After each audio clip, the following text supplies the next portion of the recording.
మీరు చూస్తున్న ఈ వృద్ధుని పేరు సియారాం బాబా. ఈయన చర్మాన్ని చూస్తే మీరు అంచనా వేయొచ్చు ఆయన వయసు ఎంత ఉండవచ్చు.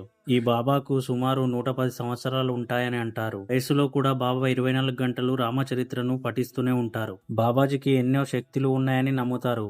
ఆయన అగ్గిపుల్ల సాయం లేకుండా చేత్తో దీపాన్ని వెలిగిస్తారు. ఎందుకంటే బాబాజీ చేతికి అగ్నిదేవుని ఆశీర్వాదం ఉందని చెబుతుంటారు. బాబాజీ ఒకసారి 12 సంవత్సరాల పాటు మౌనవ్రతాన్ని పాటించారు. వ్రతం ముగిసిన తర్వాత మాట్లాడిన మొదటి పదం సియారాం.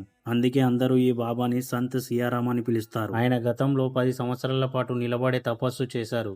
ఈ తపస్సు ఎంత కఠినంగా ఉందంటే ఆయన తపస్సులో ఉన్నప్పుడు నర్మదా నదికి వరదలు వచ్చాయి. కానీ నది నీరు బాబాజీ నడుము వరకు వచ్చి ఆగిపోయింది. ఆయన మాత్రం ఒక్క ఇంచు కూడా కదలలేదు. ఇప్పటికీ 110 సంవత్సరాలు ఉన్నప్పటికీ ఆయన స్వయంగా వంట చేసుకొని 24 గంటలు రామనామమే పఠిస్తూ ఉంటారు. బాబాజీ తన దగ్గరికి వచ్చే భక్తులతో 10 రూపాయలు తీసుకుంటారు. అది కూడా భక్తుల భోజనానికి మాత్రమే. సియారాం బాబాని నమ్మేవారు ఒక లైక్ చేయండి.